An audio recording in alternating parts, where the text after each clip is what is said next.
Hello student, today our topic is characteristics of mechanical society। यांत्रिक समाज की विशेषताओं के बारे में आज हम पढ़ेंगे। इससे पहले हमने मैकेनिकल सोसाइटी के बारे में पढ़ा था। व्हाट इज़ मैकेनिकल सोसाइटी, यांत्रिक समाज किसे कहते हैं। आज हम यांत्रिक समाज की विशेषताओं के बारे में पढ़ेंगे। नेक्स्ट हम ऑर्गेनिक सोसाइटी के बारे में पढ़ेंगे। सोशल सॉलिडारिटी के टाइप हैं ये। First characteristic is of mechanical society is society without discrimination. जो मैकेनिकल सोसाइटीज़ होती हैं वो विदाउट डिस्क्रिमिनेशन, भेदभाव रहित वाले समाज होते हैं, यानी कि इन सोसाइटीज़ में डिस्क्रिमिनेशन नहीं पाया जाता। Basically mechanical society is related to primitive and rural areas.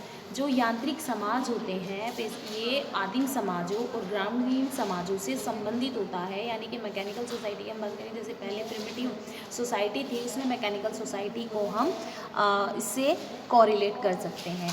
जो ये सोसाइटी होती है, समाज होते हैं, इसमें अगर हम कास्ट, जेंडर और अदर जो हमारा है कि मेल फीमेल का जो डिफरेंस है, इस तरह के डिफरेंसेस तो देखने को मिलते हैं, but based on property discrimination इसमें हमें शो नहीं होता है। ज़्यादातर क्या होता है कि यांत्रिक समाज वो समाज होते हैं, यानी कि मैकेनिकल सोसाइटी हमारी वो सोसाइटी होती है जिसमें बेसिकली एक कोई जाति, जैसे कह देते हैं आदिवासी लोग हैं, कबीले हैं, ये समूह के रूप में रहते हैं। इनकी जो प्रॉपर्टी होती है, लैंड होती है, वो पर्सनली नहीं होती है, इसमें वो ग्रुप वाइज इसे शेयर करते हैं। जो इनकी प्रॉपर्टी होती है, लैंड भूमि है, वो इनकी सामूहिक होती है, सभी लोगों का उस पर अधिकार होता है, सभी मिलजुल कर उस पर कार्य करते हैं। और बेसिकली मैकेनिकल जो सोसाइटी है, इन समाजों में मेंटली, सोशली और मॉरली सभी जो क्षेत्र हैं, इनके एरियाज़ हैं, यानी कि मानसिक है, सामाजिक है और नैतिक स्तर पर इन समाजों में क्या पाई जाती है, एक रूपता पाई जाती है,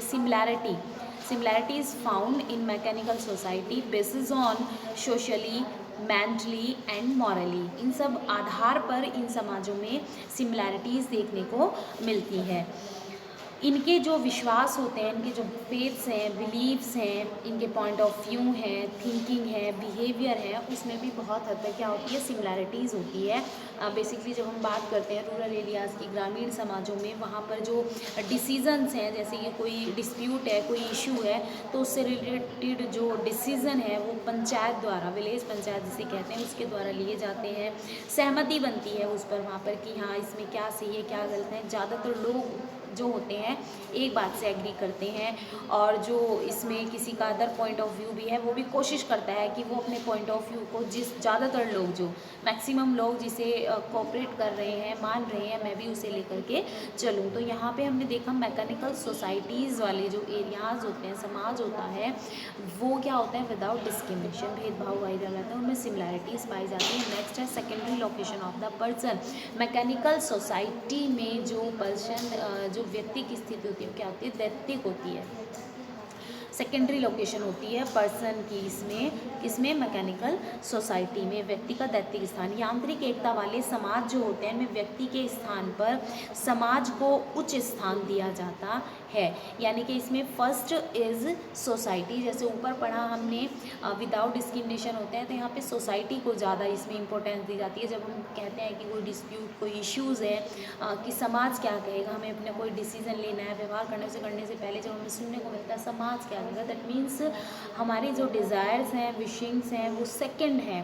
पहले हमें अकॉर्डिंग टू सोसाइटी बिहेव करना है, अकॉर्डिंग टू सोसाइटी हमें थिंक करना है, समाज के साथ हमारा उठना बैठना है, सोसाइटी को हमें लेकर के चलना है। बिना समाज के, हमने पढ़ा था फर्स्ट ईयर में, without society we are no any जो imaginations of a person, importance, यानी कि जो हमारा महत्व है, बिना समाज से कट के हमारे समाज में कोई महत्व नहीं है।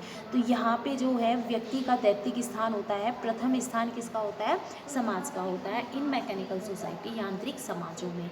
डोमिनेंस ऑफ कलेक्टिव कॉन्सिक्वेंस, सामूहिक चेतना का प्रभुत्व। तो जैसा ऊपर पढ़ा हमने कि सोसाइटी को इम्पोर्टेंस दी जाती है, जो ग्रुप फीलिंग होती है, सामूहिक भावना होती है, ग्रुप थिंकिंग होती है, उससे ज़्यादा इसमें माना जाता है।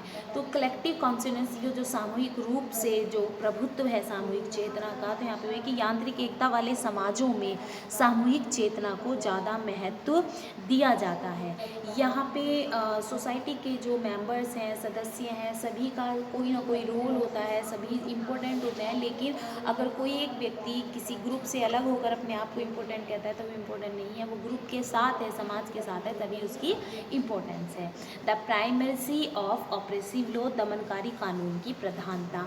हमने इसमें ऑपरेसिव और रेस्ट्रिक्टिव लॉ के बारे में इसमें हमने पढ़ा था, दमनकारी कानून और प्रतिकारी कानून के बारे में हमने पढ़ा था, इस जो हमारा सोशल सॉलिडारिटी था। तो मैकेनिकल सोसाइटी में जो दमनकारी कानून है इसकी प्रधानता होती है, यानी कि इन कानूनों में, इन प्रकार के समाजों में दमनकारी कानून जो है देखने को मिलता है। यांत्रिक एकता वाले समाजों में दमनकारी कानूनों की प्रधानता होती है, और जो इन ऑपरेसिव लॉ, दमनकारी कानून का उद्देश्य होता है वो क्या होता है, समाज में एकता को बनाए रखना, maintain to solidarity in a society.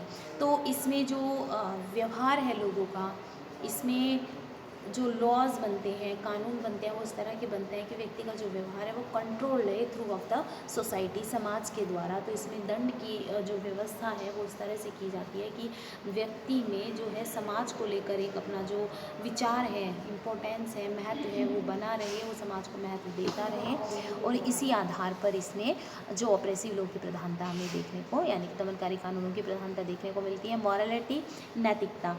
यांत्रिक एकता, मैकेनिकल सोसाइटी, जो यांत्रिक समाज होता है, तो यांत्रिक समाजों में मॉरलिटी को, नैतिकता को विशेष महत्व दिया जाता है। कोशिश की जाती है कि जो पॉइंट ऑफ व्यू है इंडिविजुअल पर्सन, वो अकॉर्डिंग टू द सोसाइटी हो, उसका बिहेवियर हो, वो कंट्रोल हो through of the tradition, custom of the society. नैतिकता को इसमें ज़्यादा महत्व दिया जाता है, जिससे समाज जो है उसका अस्तित्व, उसकी यूनिटी बनी रहे। नेक्स्ट है होमोजीनियस सजातीयता। यांत्रिक समाजों में जनसंख्या कम होती है और हर क्षेत्र में क्या पाई जाती है, सजातीयता, यानी कि सिमिलैरिटीज़। उसमें ऐसे समाजों में जनमत का अधिक महत्व होता है। सजाती यानी कि सेम कास्ट, उसमें ज़्यादातर जो व्यक्ति होते हैं वो एक धर्म, एक जाति, एक समूह से संबंधित होती हैं, और इसलिए इनमें जो है एकता वो बड़े स्तर पर हमें देखने को मिलती है। पॉलिटिकल लाइफ, राजनीतिक जीवन। यांत्रिक समाजों में जो राजनीतिक जीवन होता है वो भी कहाँ से, किससे, सोसाइटी से रिलेटेड होता है।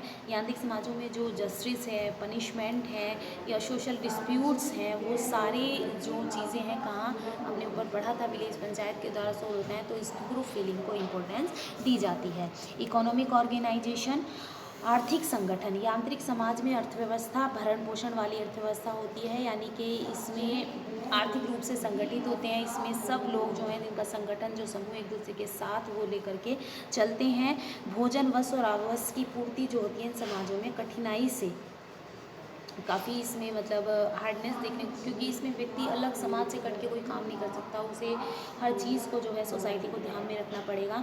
और इनमें स्पेशलाइजेशन का जो होता है अभाव होता है, क्योंकि ग्रुप के साथ चलना होता है, स्पेशलाइजेशन नहीं है। जो हमारे ट्रेडिशन, कस्टम्स हैं उन्हें हम फॉलो करना होगा। तो इस तरह की लाइफ में जो है, इस तरह की सोसाइटीज़ में हमें हमारी इकोनॉमिक ऑर्गेनाइजेशन से संबंधित जो है लाइफ से रिलेटेड प्रॉब्लम देखने को मिलती है।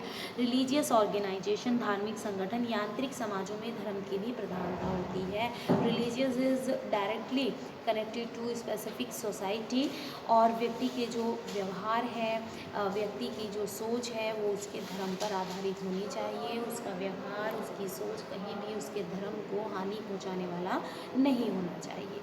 तो ये हमारे जो थे कुछ फैक्ट्स थे, कैरेक्टरिस्टिक्स थी जो मैकेनिकल सोसाइटी, यांत्रिक समाज से संबंधित हैं। अब हम जो देखेंगे दमनकारी कानून के आधार पर, बताया कि mechanical society found directly connected is oppressive law, यानी कि जो यांत्रिक समाज है वो दमनकारी कानून से संबंधित होती है। तो दुर्खिम ने यहाँ पे दमनकारी कानून के आधार पर अपराध व दंड की क्राइम और पनिशमेंट की जो है यहाँ पे एक्सप्लेनेशन दिया, व्याख्या की है। फर्स्ट है क्राइम, सेकंड है guilt is a blow to collective emotion. Punishment यानी कि इन सोसाइटीज़ में जो दुर्खिम ने एक लॉ को मेंटेन करके जो चीज़ें इसमें व्यवस्थित की गई हैं। अपराध की व्याख्या दुर्खिम ने दमनकारी कानून के आधार पर की है। दंड अपराध से जुड़ा हुआ है। यहाँ पे इन्होंने कहा है कि जो पनिशमेंट है वो क्राइम से जुड़ा है। जैसा क्राइम होगा वैसी ही पनिशमेंट होगी, और जैसी पनिशमेंट होगी वैसा ही क्राइम का जो है इंक्रीज़ या डिक्रीज़ लेवल होगा। अगर किसी क्राइम पे स्ट्रिक्ट लॉ है तो वो क्राइम जो क्या होगा वो कम होता हुआ चला जाएगा। किसी क्राइम पर जो है एक जो उसका लॉ है, पनिशमेंट है, वो इतनी हार्ड नहीं है तो वो क्राइम जो है बढ़ता चला जाएगा। Guilt is a blow to collective emotions. अपराध सामूहिक भावनाओं पर आधारित है। जो अपराध है वो कहीं ना कहीं सामूहिक भावनाओं से इन्होंने जुड़ा हुआ माना है दुर्खिम ने। प्रत्येक समूह में कुछ भावनाएं होती हैं, इमोशंस होती हैं, जो समाज रूप से सारे समूह में, सारे ग्रुप के जो मेंबर्स हैं उनमें हमें देखने को मिलती हैं।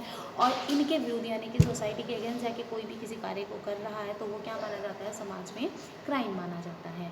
पनिशमेंट, जो कार्य समूह के द्वारा दंडनीय यानी कि समूह जिसे कहता है कि इट इज़ अ पनिशेबल, उसमें समूह के द्वारा जो है दंड की व्यवस्था होती है। तो इस तरह से जो ये मैकेनिकल सोसाइटी है इसमें ये इससे बैलेंस बना करके चलता है। नेक्स्ट हम ऑर्गेनिक सॉलिडारिटी के बारे में पढ़ेंगे। Okay, thank you students.